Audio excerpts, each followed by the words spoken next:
Telangana Bharatiya Janata party అధ్యక్ష బాధ్యతలు మారతాయి ఇక.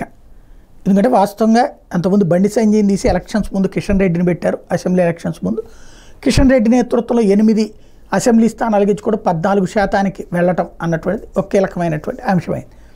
అలాగే ఇప్పుడు బండి సంజయ్ కేంద్ర మంత్రివర్గంలో ఛాయిస్ వచ్చింది, ఇటు పక్కన కిషన్ రెడ్డికి కేంద్ర మంత్రివర్గంలో ఛాయిస్ వచ్చింది. జేపీ నడ్డా వాస్తవంగా అధ్యక్ష బాధ్యతలో ఉండేవారు, ఇప్పుడు ఆయన్ని తీసుకెళ్ళి కేంద్ర మంత్రివర్గంలో చేర్చేసుకున్నారు. కాబట్టి నడ్డా ప్లేస్లో మరొక అధ్యక్షుడిని నియమిస్తారు.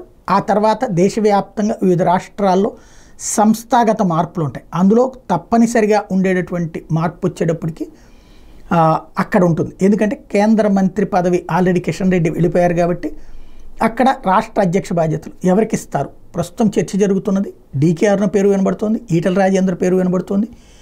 మొట్టమొదటి నుంచి పార్టీ నమ్ముకున్న వాళ్ళకి ఇంకెవరికైనా ఇస్తారా? ఎందుకు అంటే బయట నుంచి వచ్చినటువంటి వాళ్ళకి అవకాశాలు గట్టిగానే ఇస్తూనే వచ్చారు. అయితే క్రియాశీలమైనటువంటి పనిలో పాయింట్ ఇప్పుడు ఈటల రాజేందర్కి ఇంతకుముందు చేరికల కమిటీ అనేవన్నీ ఇచ్చారు, కానీ పెద్దగా చేరికలు ఏమి లేవు. అదే సమయంలో డీకేఆర్ని అయితే పార్టీని నమ్ముకుంది. కాకపోతే ఇప్పుడు ఎంపీగా గెలుచున్నది, ఇద్దరు కూడా ఎంపీలుగా గెలుచున్నారు. ఎంపీ ప్లస్ పార్టీ అధ్యక్ష బాధ్యతలు ఇస్తే ఇప్పుడు డీకేఆర్నికి ఇస్తే కాంగ్రెస్ వాళ్ళని తీసుకురావాలి, కానీ ఇప్పుడు కుదరదు. ఎందుకు? అది అధికారంలో ఉంది కాబట్టి. ఈటల రాజేందర్కి ఇస్తే టీఆర్ఎస్ వాళ్ళని తీసుకురావాలి, ఎందుకంటే అది అధికార పతనమైంది కాబట్టి. ఆ విధంగా ఇచ్చే అవకాశం కూడా ఉంటుంది. ఏం జరుగుతుందనేది చూడాలి.